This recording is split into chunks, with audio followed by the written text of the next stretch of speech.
Hi, everybody. So fun to be here at CES. In fact, this is the first time that the Department of Energy has actually had a booth here at CES, our Office of Technology Transitions. Where are you guys? Right over here, Dr. Vanessa Chan and the routing section in the back. So if you haven't had a chance to go to our booth, I encourage you to do so because I'm going to give you a little bit of a background on what DOE is. For those of you who may not know, we have over 100,000 people who are working with DOE. We call it America's Solutions Department because we are trying to solve the world's greatest problems at some of our 17 national laboratories, which are among the world's largest user facilities to be able to solve some of these problems. We have solved issues and have worked on problems from the Manhattan Project, from harnessing nuclear power to making sure that we work on and advancing and developing quantum computing, to looking at ways to unblock the deployment of solar, wind, and renewable energy. We are working on it all. And so the question is, what are we working on next? Right now, we are laser focused on these two goals. The two goals from the Biden-Harris administration related to clean energy, which is to get to 100% clean electricity on our national grid by 2035 and to get to a net zero carbon economy by 2050. Those two goals are driving, those two goals are driving us forward. And so the question is, it's obvious why we would be focused on why we go clean, right? Anybody who lives on the planet knows that we have got to focus on climate change. Number one, last year the United States had 15 extreme weather events that were over $1 billion in cost to us. So it costs all of us money, but in addition to the dollars and cents that it costs, obviously the human lives that are impacted by these extreme weather events. So number one reason to get to 100% clean electricity by 2035 and net zero by 2050 is climate change. Number two is, as we have seen this past year, every nation has to be looking at becoming energy independent so that we are not held hostage to petro-dictators or those who would weaponize energy. It is a matter of national security, it's a matter of energy security to be clean energy independent as a stronger nation. And then the third reason we need to get to 100% is that it's a huge economic opportunity, right? In fact, Bloomberg has said that this market is going to be $23 trillion by 2030. So somebody's got to be making all those products, all those wind turbines, all those solar panels, all the technology related to clean energy, how we deploy it, how we use it. So that is a huge jobs creator. And this administration, the Biden-Harris administration, is focused on that as well.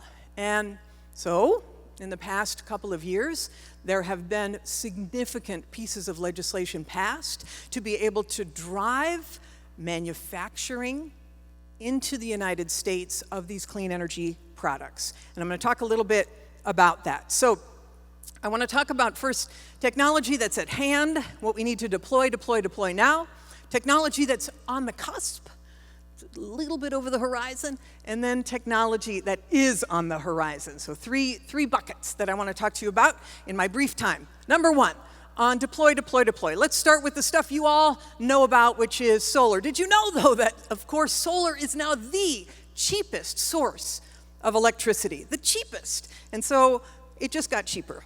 Thanks to the Biden-Harris clean energy laws, if you're contemplating upgrading your energy system to include solar panels on your home, you can get 30% tax credit. Not a tax deduction, but a tax credit off the top. 30% sale, essentially, on solar panels in the United States. Average lifetime savings unlocked is about $9,000 to be able to do that. This administration is focused totally on bringing down the costs of energy for people. So solar is a great opportunity But there's also sort of next generation solar as well, which is available even now. So for example, DOE has been working on how to embed solar cells into materials, bendable materials, materials that can be 3D printed, for example, embedded into glass. And what does that mean for y'all is that there's a huge amount of applications for those kind of materials. So for example,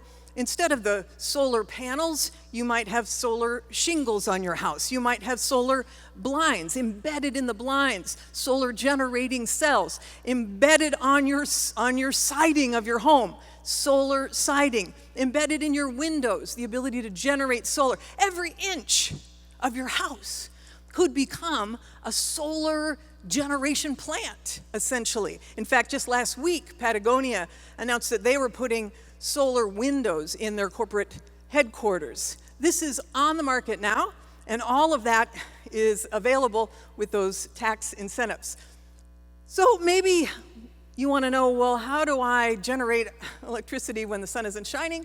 Of course, there's always wind. Now, you've seen wind as big wind farms. Though we are focused on small wind. We're focused as well on small wind, not just on small wind, but we want to make sure that distributed solar is an opportunity as well. We are really focusing on accelerating these small deployments, whether they're at homes, businesses, schools, et cetera, and the tax incentives there, 30% off of those technologies available right now. And it's not just the bladed opportunities, but maybe there's a bladeless future as well. So for example, maybe there are walls that can have wind technology embedded in them. The bottom line is that for residences, both wind and solar are embedded technologies in all aspects potentially of building, which of course is all available with these tax credits. And I'm going to talk more about this, because what if the wind isn't blowing and the sun isn't shining? You want to make sure you have access to it. Of course, a lot of people have been focused on storage at home. Again, the Biden-Harris clean energy laws give you a 30% tax credit on storage at home also. You notice that there's a car there. Of course, EVs are another part of this. Thanks to those clean energy laws, you can get, if you're in the market for a new car or a used car, you can get $4,000 off a used EV at the dealer, $4,000 off the pop. And then, if you want to get charging equipment, you can get up to $1,000 off of home charging equipment.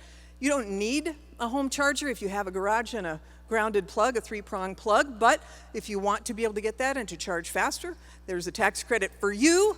And if you want to buy a new electric vehicle, it's a $7,500 tax credit at the dealer, off the top, today. I know I sound like a salesperson here, but it is true. And a lot of people have said, well, EVs are so expensive. I mean, look, if you can't afford a new car, totally get it, and that's why the used tax credit is there. If you can afford a new car, but at the bottom line, the Chevy Bolt, for example, eligible for this $7,500 tax credit. I mean, now you're financing potentially $17,000, $18,000 vehicle at new. That's doable for many people, and so there are affordable options for folks. Of course, there's other options. EVs are more expensive in general, but there's a lot of models that are more affordable for folks for that $7,500 tax credit, which is available now. For those of you who are worried if you get an EV, what if I have range anxiety? I want to go across the country, I can't find a charging station. So the bipartisan, when I say the Biden-Harris energy laws, I'm talking about two bills basically. One is called the Bipartisan Infrastructure Law, and one is the Inflation Reduction Act. That's too many words. So I'm just going to say the Biden-Harris clean energy laws, which is a lot of words too, but at least it encompasses both.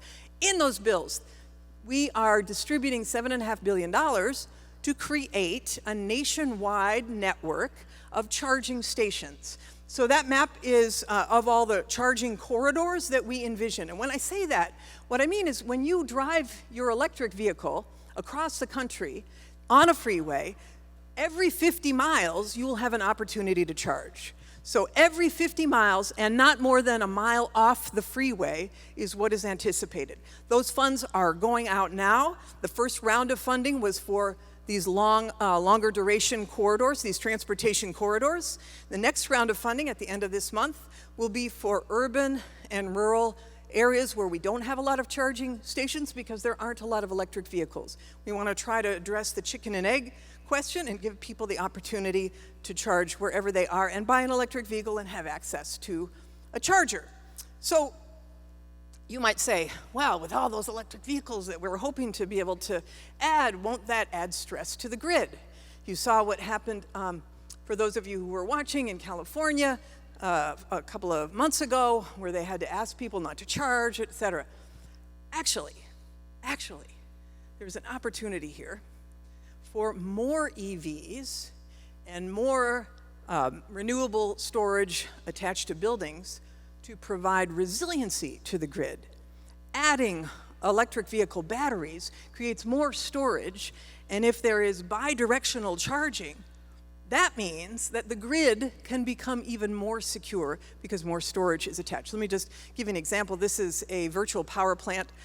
We are a little bit obsessed at the Department of Energy with virtual power plants and the opportunities that they create. So you can charge your EV at home. You can make money by sending the energy to the grid, or the grid can buy storage from you, and you can save money, of course, at home by drawing energy from your car to your home. It's a resiliency play as well.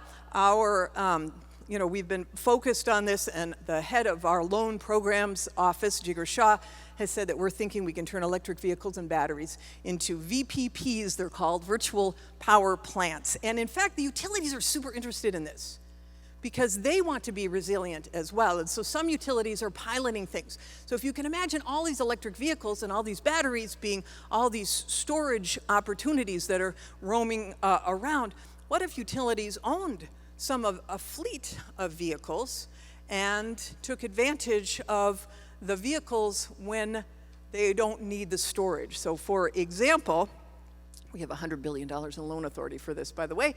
The Rocky Mountain Power is a utility that is partnering with Give Group. They're doing a car share arrangement in Salt Lake City. And what they're doing is basically owning a fleet of cars that they are monetizing in the off time. So they get benefit from it both when the cars are in use as well as when they need additional storage. And the question is, are more utilities going to try out similar pilots to that? To me, that's super exciting. So we've talked about some renewable energy generation. We've talked about moving power, storing power. What about saving power, which of course is one of the best ways of reducing CO2 emissions? Thomas Edison said, there is a way to do it better. Find it, he told his employees. And so I'm going to talk about two technologies that we are super excited about and that are incentivized in these clean energy laws. The first one are heat pumps. So there are two kinds of heat pumps. One is air heat pump and one is geothermal heat pump. It basically moves air, warm air to where it's cold, cold air to where it's warm. It's called a heat pump, but it's really heating and cooling. And the cool thing about a heat pump, so to speak, is huge savings, 45% greater efficiency. That is huge as well. And there's incentives for it. So thanks to what was passed, you can take 30% off of this too, off of heat pumps and heat pump water heaters, which is up to $2,000. That is available right now through 2032, and in a few months, they are going to be rolling out rebates as well for heat pumps to be able to be more efficient. With a heat pump and a heat pump water heater, you can save about $650 a year on your energy bill. Heat pumps already popular in a lot of places that are warmer. Folks who have been in super cold climates have wondered whether they are going to be effective, and we have launched a heat pump challenge for super cold climates. And in fact, we expect that by the end of this year, there are providers who can go to 20 below and still have a heat pump provide comfortable heating in your home, no matter what the temperature. So super exciting technology that is incentivized. The second technology I want to talk about briefly is induction stoves. Instead of gas stove, induction stove runs on electricity. The cool thing about induction stoves, for those of you who don't have them or know what they are, it's basically, these are copper coils beneath the stovetop, the glass stovetop. They are safe, induction stoves are, no pollutants. They are cost efficient, much more so than gas, natural gas, your natural gas. The safer part is that you can touch the stovetop if the pan is off it, and it's not going to burn you. So toddlers, et cetera, it's much safer. And there was a study that came out today that said that children who are in homes with gas stoves, 12.7% of children at home with gas stoves actually have asthma. So there's a health issue related to exposure to natural gas, nitrous oxide, that doesn't exist with induction stoves. Of course, there is incentives for this too. In fact, for low and moderate income families, the Biden-Harris clean energy laws offer $9 billion for rebates on these appliances, induction stoves. A single household, a qualifying household, can get up to $14,000 for upgrades to their home to be more efficient. For induction stoves, that amount is about $840, and Consumer Reports shows that if you qualify for that $840 rebate, you could effectively get one of the top-end stoves in America for a couple $100 to be, and of course benefit from the monthly savings in energy costs and the health benefits as well. And if you're looking for energy efficient appliances, go to energystar.gov. Can tell you where, what the ratings are, et cetera, on all of these things. And while we're speaking of efficiency, I just want to give a hat tip to CES and CTA for their announcement today, which is to partner with the manufacturers of television sets for more efficiency. This is in partnership with NRDC and ACEEE, so bravo! Yay! The focus on energy efficiency throughout the electronics world, super important as we try to achieve our goal of getting to net zero by 2050. Okay. So say you've added all these appliances in your homes. You've got heat pumps. You've got an induction stove. You've maybe got solar. Maybe you've got an electric vehicle. The net zero home is a really great concept, because if you have the proper insulation, LED lights, Energy Star appliances, heat pumps, and ready for EV charging and solar, not only do you get the benefit of all of the incentives that are out there for people to upgrade their homes, and these are examples of some of the net zero homes that we've been partnering on, but not only do you get the credits and the rebates and the funding for that, not only do you get the benefit of the ongoing savings every month from your electric bill, but there's another $5,000 credit for those who upgrade their homes to be a net zero home. So much incentive to move toward efficiency and clean energy generation. This is just, I sat down with Representative Katie Porter and Dr. I think Stephen Allison, and he upgraded his home. I literally took out the gas stove that we had bought 6 years prior, donated it because it still had some useful life, and replaced it with this induction range, which is the conventional electric oven on the bottom and induction cooktop. It actually boils water, I think, about twice as fast as gas. This is a heat pump water heater. This is a newer technology and super efficient. Right? More efficient than the gas water heater I replaced, and more efficient than a typical resistance electric water heater. What was your utility bill before you started? Before I started, let's do the gas bill, it was $25 a month. After all of this work, what is your current gas bill? Current gas bill is $0. Okay, so over a year, this is pretty easy math. Over a year, this would be $25 a month times 12. Everybody ready? That's $300. And Yep. your electric bill is actually also $0. It's actually $10, but we get that offset by California. Okay, so it's $0 because you have solar. This would actually save me money. This guy's, the fact that he's only paying 25 bucks a month, or was, for his gas bill, pretty cheap gas bill. It's because he lives in Irvine, California. But can you imagine if you lived somewhere else and your gas bill was super high? He has rooftop solar. He's got an electric vehicle that he plugs in, drives on sunshine, zero for his energy costs, zero every month. And that's kind of the thing that we want to drive for. If you add this all up, you know, you get up to $2,000 off of your heat pump. You get $7,500 on average. These are average numbers off of your solar installation. You get $7,500 off your EV costs. You get $750 off of your heat pump water heater. You get $840 off of your induction stove. $18,000 potential savings on top of what you save every month. Over $3,000. Again, these are averages. That you save on, that's an annual average, obviously, for installing this kind of equipment over the long haul. Such a good benefit for citizens in bringing down their costs, and such a good benefit for the planet. EVs, if you drive an EV, the savings are so significant.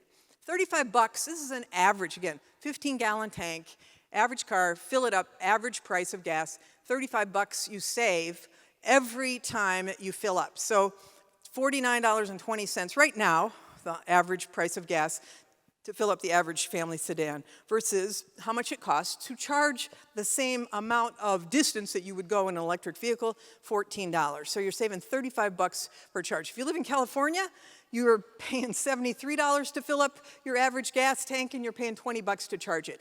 Significant savings, right? I mean, if you fill up twice a month, that's $840 a year on one car. If you got two cars and you're filling up every week, I mean, you're talking thousands of dollars of savings just to get an electric vehicle. It makes so much sense.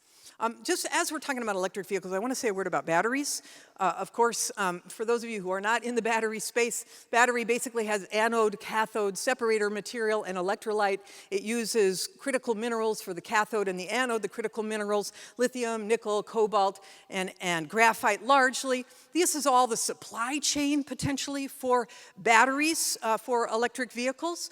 Now, this is such the kicker is that the Biden administration really wants to bring this manufacturing home. And it's why the incentives for vehicles are those for made in the US and whose contents are in the US over time. But how do you bring a whole battery manufacturing industry in the United States when it's largely been settled and is, for the most part, in Asia, China? All the red bars are where China has dominated.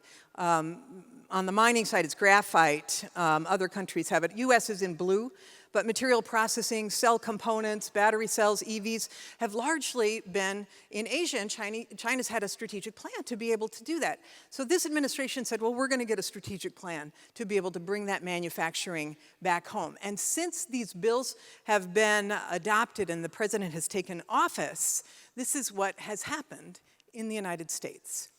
We have had, this is recycling and upcycling companies, materials separation and processing companies, component manufacturing companies, other private sector investments are in the supply chain of batteries. 79 battery manufacturing facilities in the United States in the past 2 years announced as a result of the incentives that are embedded in these Clean Energy Acts. 79 companies. We are creating a whole industry in the United States to be able to put people to work and to become energy independent. That's great, right? Yes. Yes, it is. Those of you who may be international, I get it, you may not want to applaud, but for us, it's really good. So let me just jump quickly to the technology that's on the cusp. As I mentioned, our Office of Technology Transitions has a booth here. As we were talking about batteries, If we don't have all those critical minerals here, can we create alternative chemistries to the battery? So for example, what if we could make batteries with sodium, with salt, with iron, with dirt essentially, with silica? And we in fact, our office, our Advanced Research Projects Office for Energy has funded a number of companies that are doing just that, these next generation battery technologies. I love this one that we've also funded, which is building materials. It's called Metalwood. It received a $20 million award. It's basically it's 60% stronger than steel, 60% lighter than steel, 50% less expensive to produce than steel, and far more sustainable. So sustainable building materials. This, if you look at the GHG emissions, this is actually carbon negative. Again, this is a startup that was funded by ARPA-E. Very exciting. And then the super big projects, which are the energy earth shots that we have announced. So, you know, you've heard of moonshots, et cetera. We have 6 energy earth shots, which are next generation technologies. Actually, they're here. We're just trying to bring down the cost of them by scaling and doing interventions that reduce the cost of these technologies. So they're big, hairy, audacious goals related to, for example, long-duration storage or batteries that are attached to utilities. We're going to reduce the cost of those by 90%. This is our Earth, Wind, and Fire series. That means we want to reduce the cost of geothermal, reduce the cost of offshore floating wind, reduce the cost and reduce the amount of industrial heat release. We want to do carbon negative shots, meaning taking CO2 out of the air. We want to make sure that we can reduce the cost of doing that. And of course, the Swiss Army knife of clean energy is hydrogen, clean hydrogen. Hydrogen being used for energy, hydrogen being used for storage, hydrogen being used to decarbonize the industrial sector. All of these big goals to reduce the cost and take these to a level where they can be commercially viable. So that's technology on the cusp. And then the final thing I want to talk about is what's still to come, which is the big kahuna. In April, President Biden hosted a summit to create a decadal, a 10-year vision for fusion energy, for commercial fusion energy. And there's been a lot of activity around this. Fusion energy, unlike fission, fission, of course, is where you split atoms, and it's the kind of energy you see now. In the United States, we get 20% of our power through nuclear reactors. That's splitting atoms. Fusion is where you bring them together. You fuse them. You fuse the components of 2 hydrogen atoms together, and you make more energy in the fusion than it took to cause the fusion to happen. So fusion, for those of you who are Trekkies, you may recognize this machine, but it is not, in fact, the Starship Enterprise's warp core. This machine is actually a part of the National Ignition Facility, which is part of one of our 17 national labs, Lawrence Livermore's National Lab.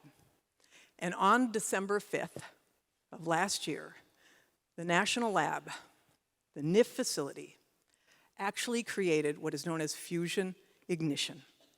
It's been sought by scientists for 60 years trying to achieve fusion ignition. And on December 5th, it happened. And what they did was they merged or fused 2 hydrogen isotopes, and that isotope, that fusion created more energy out than it took to create the nuclear fusion reaction that it produced. What they do, yes, it's a big breakthrough. It is I think it is the most significant scientific breakthrough of this century. It takes fusion from sort of, from a dream to a reality, from science fiction to science fact. In fact, what it does is it basically, let me go back one second. It basically replicates the process in the sun and the stars in a confined space, where it merges these atoms together, it produces energy, and how does it merge them?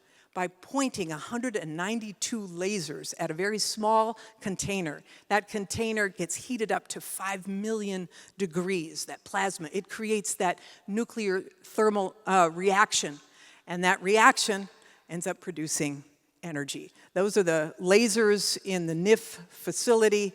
The NIF facility is at the Lawrence Livermore National Lab, and as I say, that's one of our national labs. It's in Livermore, California. And those scientists, not just at the lab, but around the world, who have been seeking this. And why is it important? It's because while fission creates waste, radioactive waste, and it's always an issue about what you do with it, fusion is abundant and creates no waste. And it could change our lives. Now, we are a ways off. We're not the only ones doing this. There's obviously a lot of private sector money being infused into $3 billion. Commonwealth, TAE, Helion, they do magnetic fusion versus laser fusion. But the bottom line is so much excitement because we proved it could be done. And now everybody is gunning for it. Our National Ignition Facility's milestone suggests, and this is a quote from Scott Sue, who's our lead fusion coordinator, is that commercial fusion now, we know, is less a question of time than a question of will. In fact, for generations, Americans have found the will to do the extraordinary, whether it was the Manhattan Project in World War II, or the space race, or building the national highway infrastructure, or inventing the internet. We've done extraordinary things. And the question is, for us, this generation, reaching our clean energy goals, culminating in this net zero by 2050 goal, that would be our extraordinary. So let's find our will. Thank you all so much.